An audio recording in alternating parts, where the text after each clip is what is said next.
Hi there, welcome to Prime Sports with me, Razak Musbao. Now, the youth of Axim have issued a 2-week ultimatum to government to complete the multi-purpose youth resource center, which has since been left to rot. Now, the youth clad in red and black marched to the site of the project earlier this week, demanding immediate action to ensure the facility is made available to the community. We've got more for you in this report.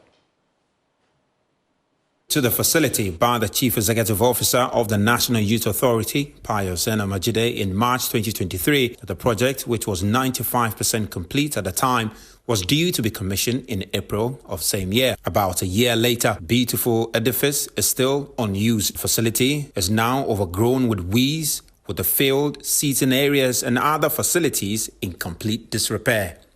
In view of this unfortunate development, the youth of Axim on Monday marched to the facility clad in red and black, protesting the delay in completing the project.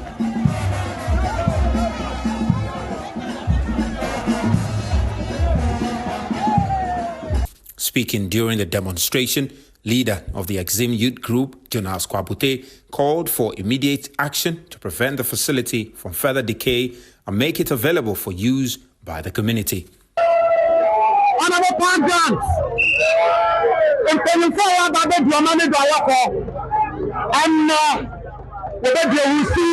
Honorable Patrons and all past leaders of the country will be happy to see the youth of the town rising to protest the abandonment of the stadium. When you enter the facility, you will see the decay taking place. The seats and all other facilities are rotting away. We don't have anywhere for our Sunday sports activities. We are praying that the government to come and finish the facility and hand over to us for use. My youth parliamentary canon as a speaker, I'm looking at how they make another beer, Yelekade, Abano, Onion, I said, no so stadium law, all said. Receiving the petition on behalf of government, MCE of the area, Essien, assured their concerns will be addressed. Wherever I have to send this petition to ensure that all the concerns are addressed, I will do so. I am begging everyone to become and assure them once again that action will be taken. With some 18 million cedis spent on the project, the Axim Resource Center is expected to include a FIFA standard pitch, a mini stadium which will seat 5,000 people, an 8-lane athletics track, a multi-purpose sports hall which will have a tennis and volleyball court, handball and lawn tennis court, as well as a court for basketball. Now to the Ghana Premier League, where Kumasi and Kotoko have made their third signing of the summer after completing this captain of Emmanuel Enchi. The midfielder signed a 3-year deal with the Porcupines as a free agent following the expiration of his contract at relegated Great Olympics. He featured 26 times and was directly involved in 11 goals and 26 appearances during his stint with the Wonder Club. Kotoko have already signed 2 Sudanese players, Abdul Rahman, Yoev, Yagoud, and Esmat. Now, the Kumasi Bay side are expected to make 11 more signings this summer after parting ways with over 20 players at the end of last season.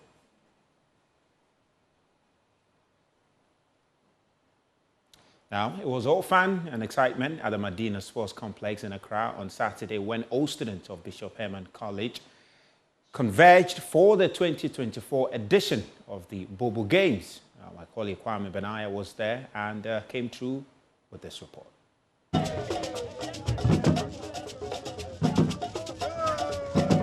The aim of the Buu Games is to foster unity and establish a strong bond among the old boys of Bishop Herman College, and this year was no exception. This is the 9th edition of the event. Old boys from different year groups came together to compete for laurels in games including football, ludo, chess, among others. The tournament, which was divided into 3 categories, was won by the 2007, 1998 and 2013 year groups respectively. Buu President Dr. Richard Baiche and Vice President Innocent Texin spoke to Joy Sports. Yeah, we have come so far in terms of progress. And I think the future is more promising for us. And I think we are going to add more events in the future, and then we make it more bigger. The idea is maybe in the near future, we might not do it only once a year. We might look at doing it twice a year. And we are looking at doing it at other regions as well. We just came into office last year, or I said this year. So there are certain bottlenecks which we have identified. So we'll make sure we correct them and then add more flesh to make it more robust than this. Event chairman Sylvester Kafui-Minta is also confident of an even better event next year, which marks their 10th anniversary. Next year will be our 10th anniversary of organizing these games. And if you look at what we've done over the year, the ability to replicate this year after year, it's not easy at all, you know, to bring together all students who are, I mean, these are big boys in their various capacities, to be able to calm egos down and bring them together every year. It's not an easy thing, but as we say, the Buu spirit always keeps us on. And we are hopeful that it's going to get better. And we are getting some assurances that next year a lot more sponsors are going to come on board. And we are appealing to corporate Ghana as well that, I mean, Buu Games has become a brand. And we are appealing to all of them to come on board and associate with us. And beyond the games, we are using this opportunity to lobby the year groups together to see how best they can support the school. So for instance, this year, our main goal is to try to support the sports department of the school, so that whatever that we do here, whilst we are bringing the old students together, at the same time we are helping our old school to also develop academically and in all our sports and all other aspects.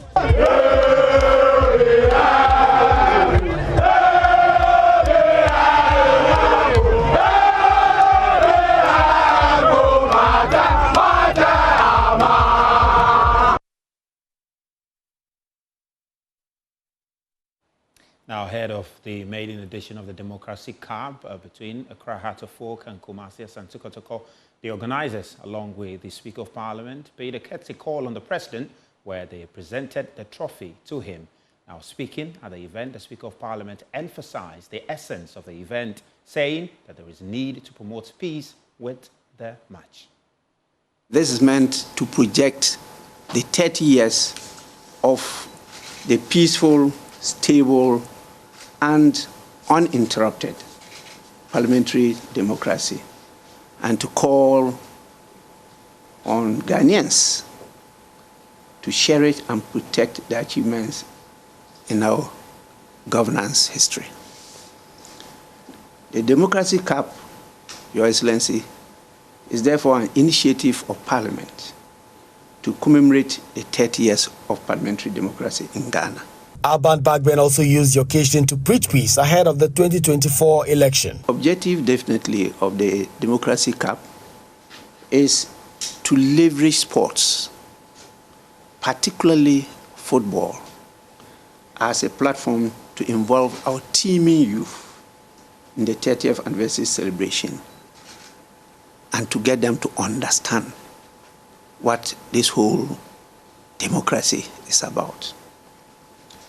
We want to use the opportunity to preach peace and unity among the youth, particularly as the nation gears towards the election 2024 in December. Some women's football, where Fifani Warriors completed a historic treble after beating Halifax 3-1 in a penalty shootout at the Greater Accra Football Association's Women's Division 1 Champions of Champions at the Accra Sports Stadium. The Warriors, by this victory, will now play in the Malta Guineas Women's Premier League in the 2024-25 season and will be hoping to rub shoulders with the best female teams in the top flight. We have more for you on their victory in this report.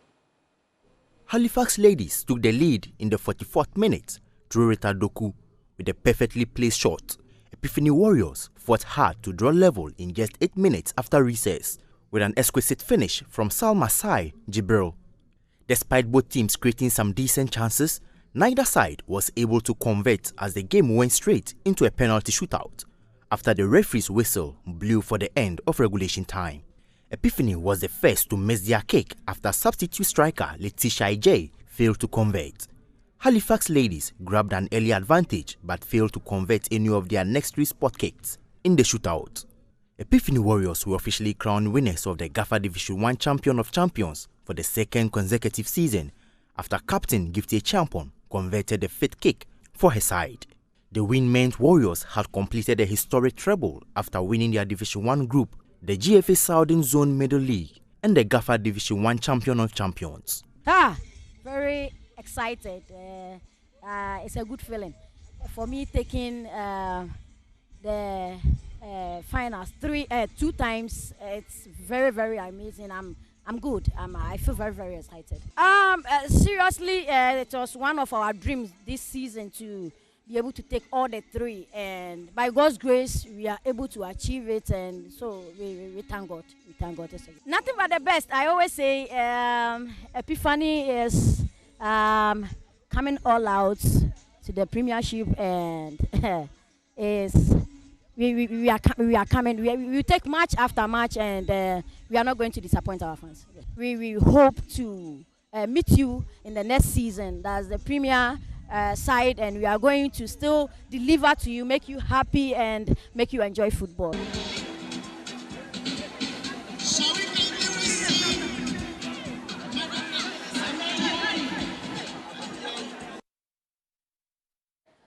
Now let's turn attention to some European football and connect with DW's Chris Harrington for the latest. But Chris, thank you so much for making time. But let's start from the European Championship. Underway is the game between Spain and France in the semi-final.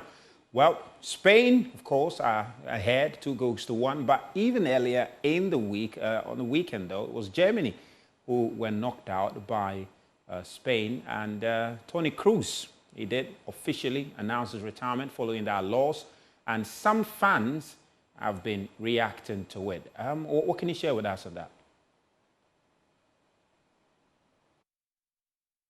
Yeah, there's a lot to talk about when it comes to Germany losing to Spain. First off, Toni Kroos, 34 years old, 114 caps.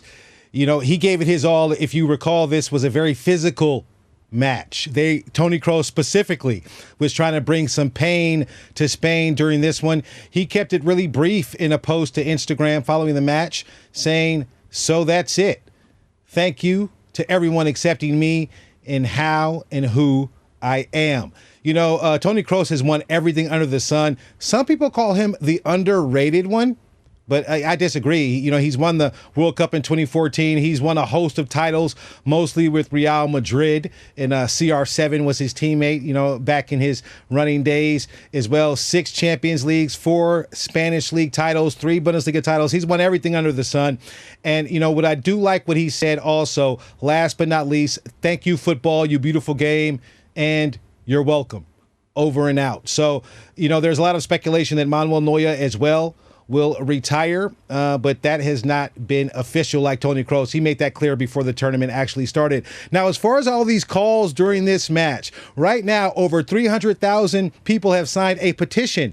Why? Because they believe that Germany were cheated. They believe Germany should have been awarded a handball because Jamal Musiala was taking a shot on goal and it inadvertently hit a defender's hands, but it was a no call.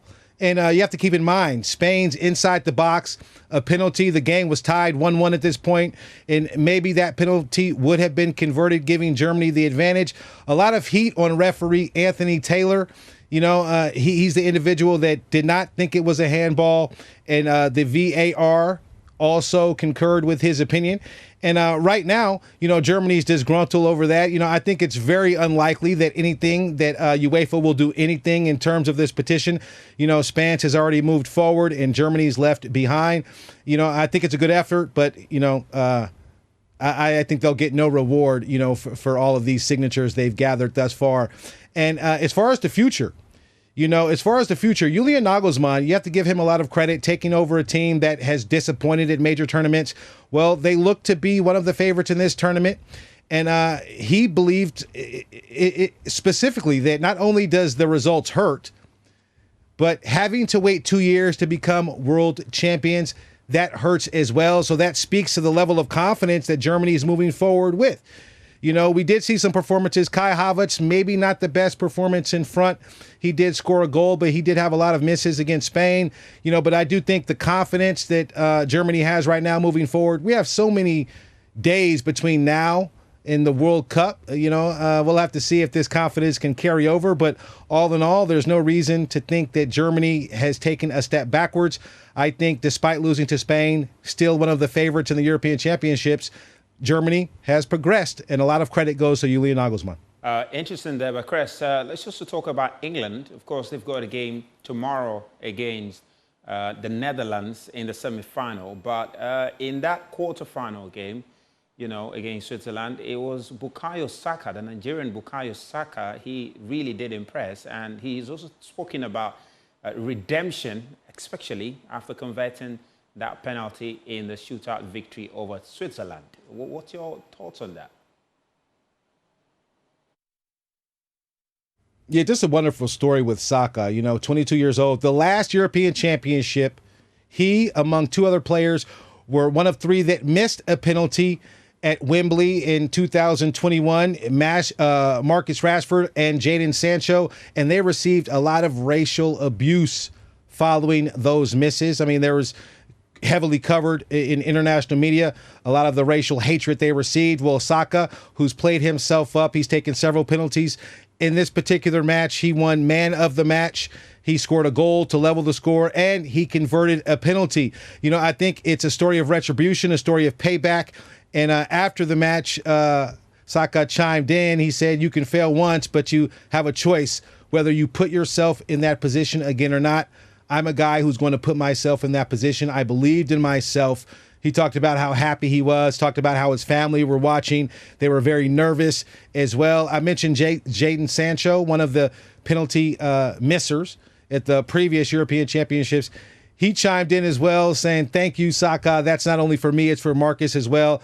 You know, England are on verge of winning their first ever European Championship if they are victorious in the next two fixtures. Saka gets a lot of credit for that. And I think that the fact that he showed the public he kept his composure and he converted from a spot, even though he had this horrible experience the last tournament, it just shows his mental fortitude is no joke. Interesting. Chris, let's just talk about some football transfers, though, player transfers. Bayern Munich, we understand they've completed the signing of Michael Olise from Crystal Palace. He's one player that Vincent Kompany was looking forward to having. And importantly, he is the first player that Bayern Munich have signed now. And considering the club has put quite a number of their wingers up for sale, do you fancy him going on to get playing time, enough playing time at the side?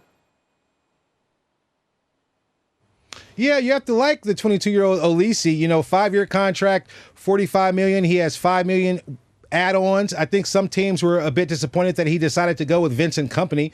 And Bayern Munich, Chelsea, and Newcastle were linked to the 22-year-old as well. But, you know, when you listen to what Olise says, the talks with FC Bayern were very positive. He's happy to be playing for such a big club. He thinks it's a great challenge. You know, we can't forget Bayern Munich. They've put a lot of their wingers on the shopping list. I don't know who they'll retain, Serge Gnabry, Kingsley Coman, if they'll still stick around. But Olise, he's going to be there for 5 years, 22. Kompany likes him. He's the first signing, really, major signing for Vincent Kompany. I wish him well. He's put up numbers, you know, at his previous club. I think he could do the same with Bayern Munich. You know, I do hope there's space for him to get many repetitions in the lineup, because as it stands right now, he's going to have to fight for playing time. We'll have to see at the end of the summer who's still in a Bayern roster, on the Bayern roster, and who isn't. But right now, Olise, he's looking good, and I wish him all the best. Much for all of that update and just the latest from that game between France and Spain. Spain leading 2-1. And at a time of 5 minutes, just under 2 minutes to go, and it looks like Spain will qualify to the finals of 2024 European Championship, while we wait to see who will join them after the game between England and the Netherlands tomorrow. Well, that's all we got for you on Prime Sports with me, Razak Musbao, tonight. We'll be back sometime tomorrow. Do take care and thanks for your company.